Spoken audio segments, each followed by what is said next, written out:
Hello everyone. Welcome back to our YouTube series where we talk with leaders of sedimentary geology. I am Surya Shrestha, and today I am honored to be speaking with Dr. Kurt Sundell, the recipient of 2025 SEPM Wilson Award. Thank you so much for joining us, Dr. Sundell. Hi. Okay, so uh, again, congratulations for receiving the Wilson Award. So, how did it feel to hear the news for the first time? It's a great question. I didn't honestly know what to think, you know. You think back to the work that you've done and you're like, I don't know, there's a lot of amazing folks out there. Mhm. No, I was extremely honored. Yeah, I've never really received like, awards like this before, so it's kind of like a first time thing. So, yeah, definitely honored. Yeah, it feels kind of weird, to be perfectly honest. That's great. So, moving forward, would you mind summarizing your path to the geoscience? Sure. Yeah. It's kind of a weird path, you know. So I grew up in California in the Sacramento Delta. I was born in Sacramento, but we moved down to the Delta so my dad could fix boats, which was kind of the family trade. And we didn't have a lot growing up. So naturally, like before I was a teenager, I was working in the boat shop, fixing boats, doing fiberglass work. Fast forward like 10, 12 years doing that work was really hard on my body Mhm. and really kind of messed up my middle back actually. And like, I had to go back to school. Again, we didn't really have much money growing up, and my dad, yeah, how are you going to pay for it? Like, I have no idea. Mhm. So I started going to community college, got really into music. That was basically the track. So fast forward kind of 4 or 5 community colleges later. I'm looking at going to university, but I have to take one science course. Mhm. And I take, like, oh, I love biology. I'm just not very good at it. But what's this geology thing? I didn't even know that you could do geology. Like, oh, you could just go study Earth.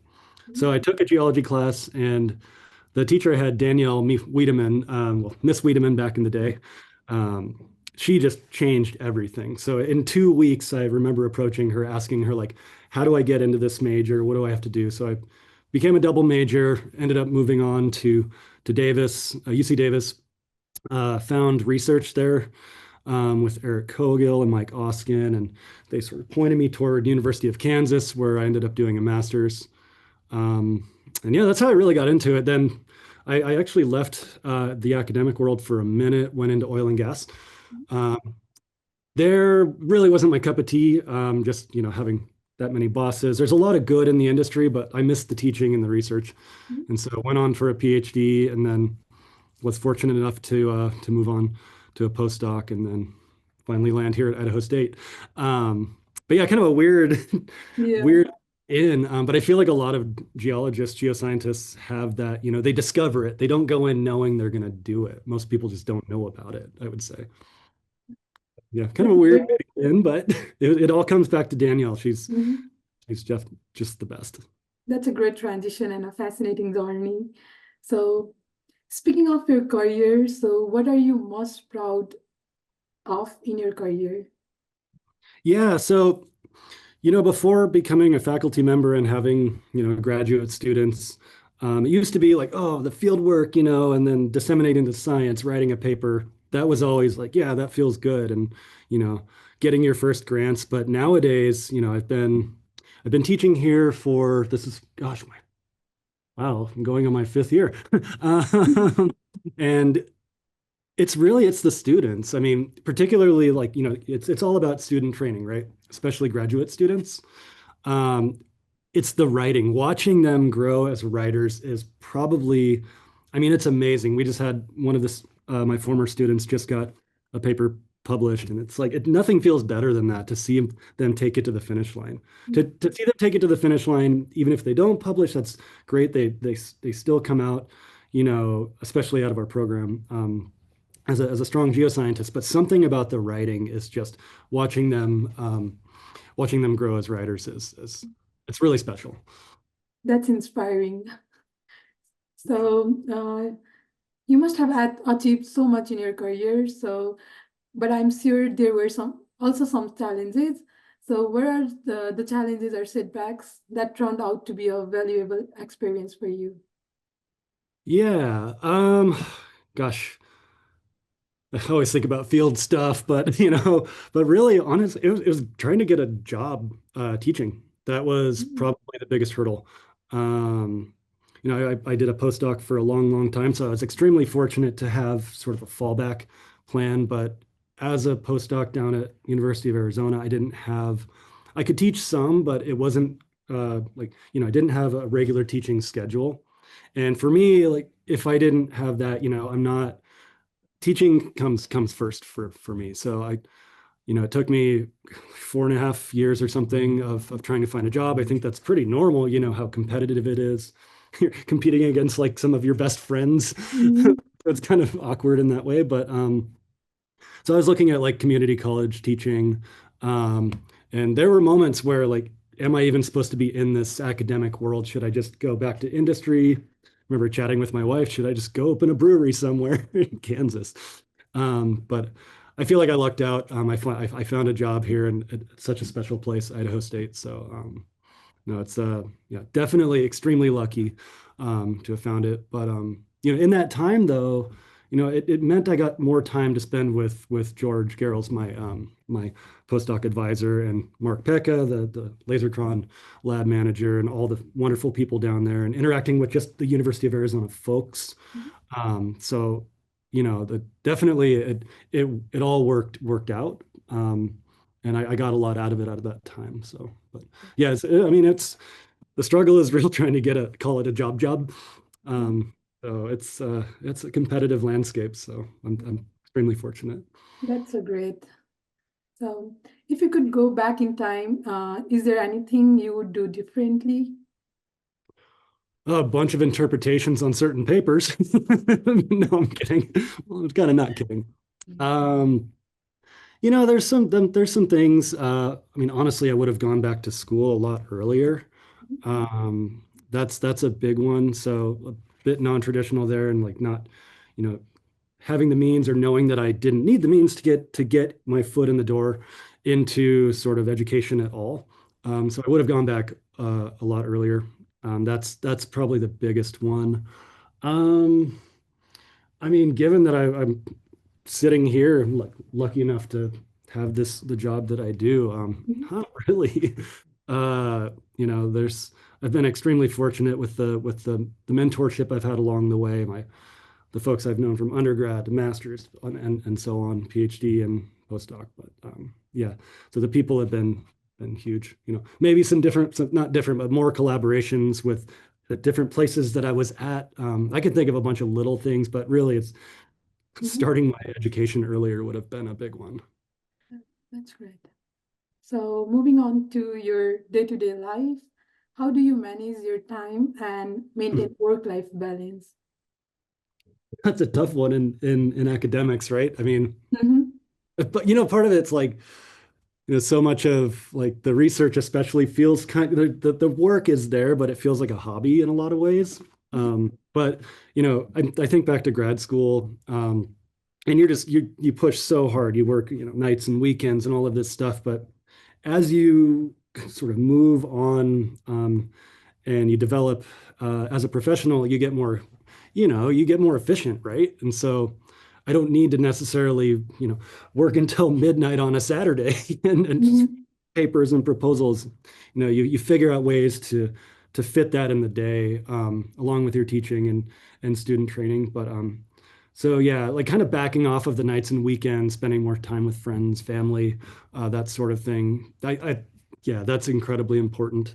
I remember back when I was a master's student, a handful of us that shared an office were like, that's it. We're taking like one day a week off. And that was like a big deal. But Mhm. nowadays, like unless, I mean, it happens nights and weekends, obviously it has to sometimes, but it's not every single night, every single weekend, just go, go, go. Like, gotta take time off.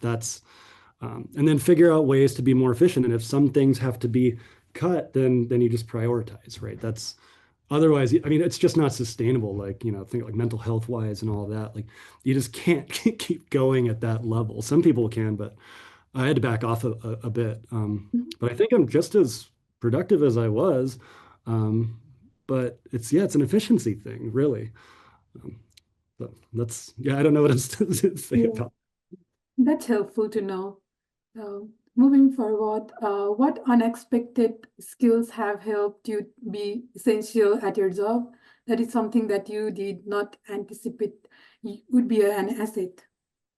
Yeah, I think about like learning like mass spectrometry and laser ablation from like first Tom Lapin at Houston, and then of course George Garrels and Mark Beck and all the folks down at Arizona. But honestly, it's that analytical side is huge, getting that hands on. But it's coding, something that I mean, I was working on some figures this morning, and like it's just basic coding. Like I code in MATLAB. If I could go back, I would recommend anybody, if anyone's getting into coding, do Python. Uh-huh. I feel like I'm too far, but it's really coding has opened up so many doors. It makes just analytics in general as like as a study, it just makes it easier. It just, yeah, you can do things in like a MATLAB or a Python or R or whatever. It doesn't matter the coding language that you just cannot do in like in Excel, like a spreadsheet program. So really, it's the coding that has. I've never taken a class on coding. I remember my PhD advisor Joel Saylor, where like my second year of my PhD, we just started kind of tinkering with MATLAB a little bit, and like we didn't have any training, just Mhm. like we had some questions that we wanted answers to that we couldn't do in Excel. Like, oh, I Mhm. guess we should start trying this coding thing out, and it's just taken off for me. And it's I use it almost every day. I teach it, but yeah, it's was not expecting that one. I remember talking to my buddy Richard Styron in my master's, and he's like, "You're gonna need this. You're gonna need this." I'm like, Uh-huh. "No, Richard, you don't know what you're talking about." But he was right. As he usually is. I will keep that noted. Yeah. So you mentioned that you're always like mostly productive, but are there any days you don't want to go to work, or do you want to enjoy what you do? If it comes to like, teaching, lecturing, anything with students, like student meetings, none of that actually really feels like work. I mean, grading, of course, that always feels like work. So nobody loves to grade. Well, maybe some people, but I don't. Mhm. But, student interactions, preparing for lectures, giving lectures, that it doesn't even feel like work. I just love it. So that I guess the answer is no. But when it comes to other things, moving into a faculty role, there's essential things that you do with service, lots of like committee meetings and things like that. Those days, nobody loves Mhm. in a committee meeting at a conference table, but it's important work. But it's just it's necessary work, but it's not my favorite, of course. I don't think it's anyone's favorite.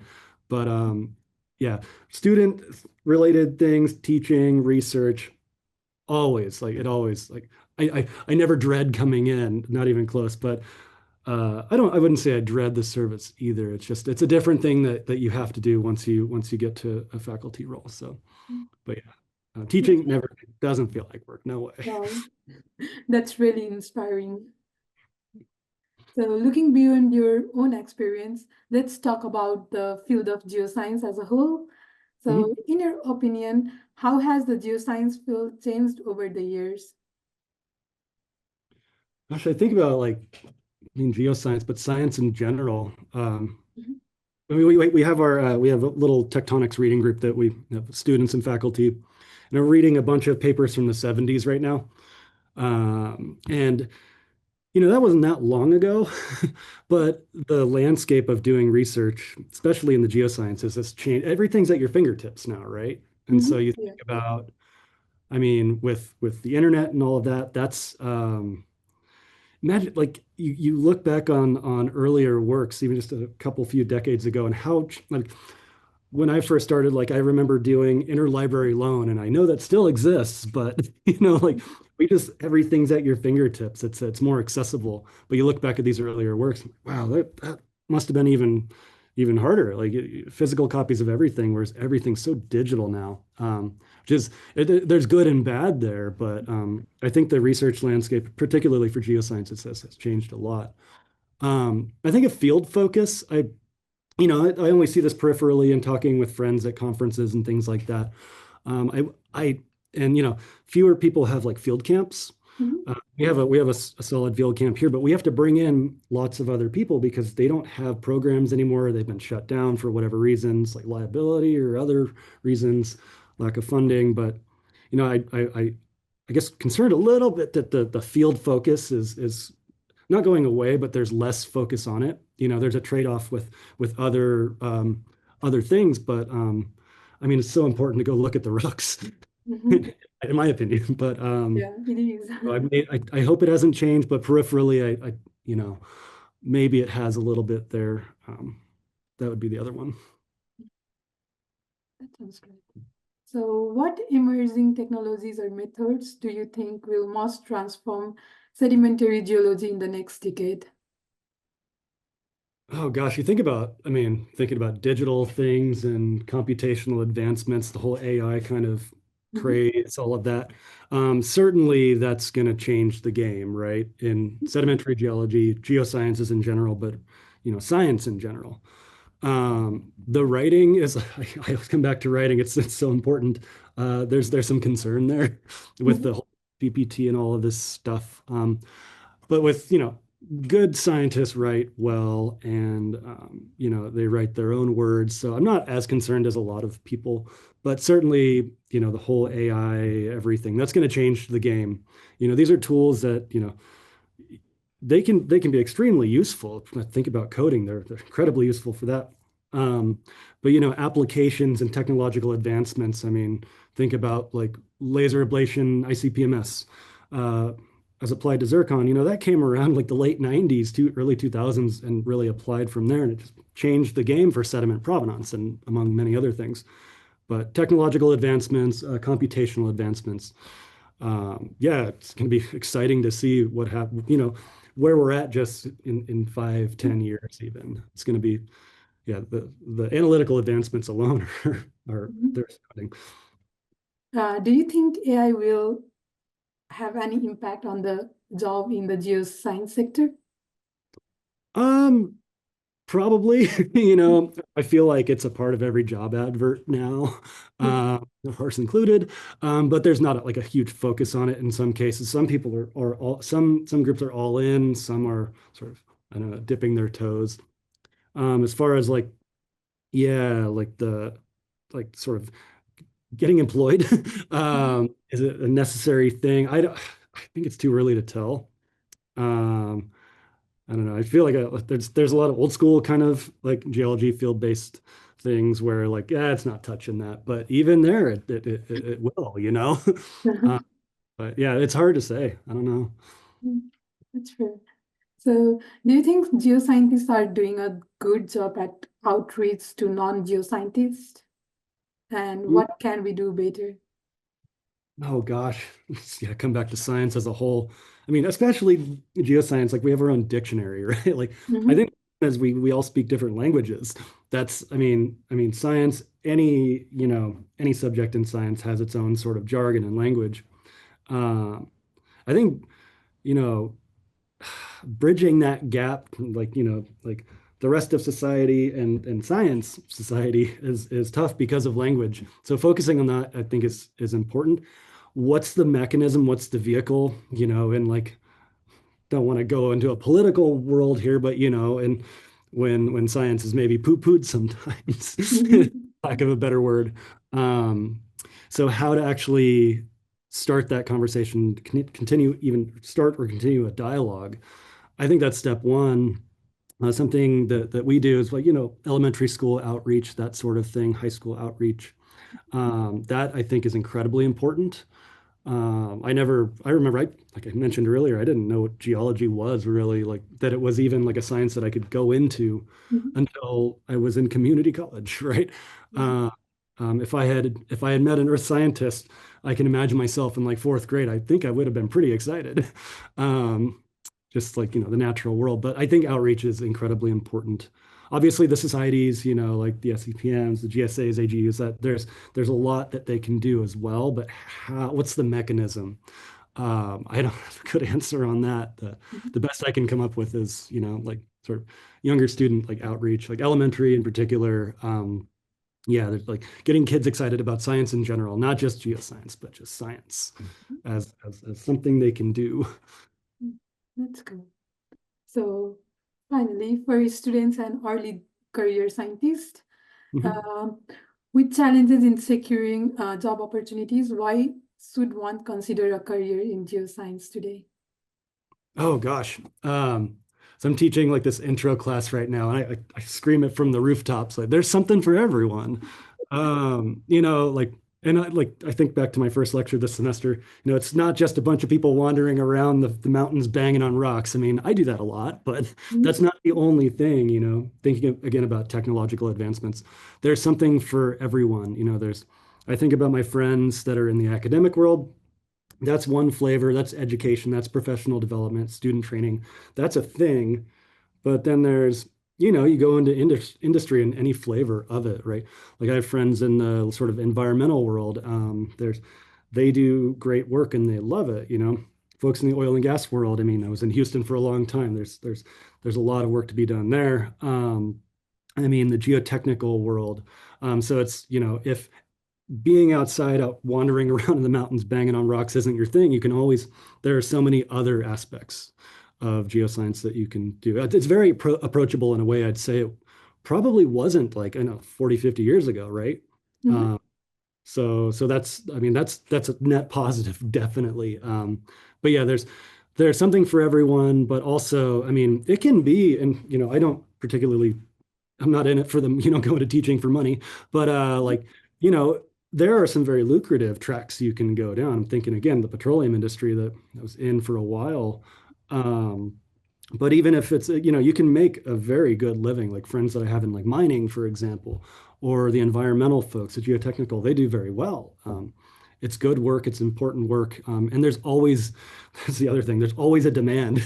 Like I think that's a big unknown to most people in college. They don't realize, well, first, I didn't even know what a geologist was when I was in community college, but like the need that we have for geoscientists in general is there's a dire need. I think there's always a demand. So yeah, something for everyone.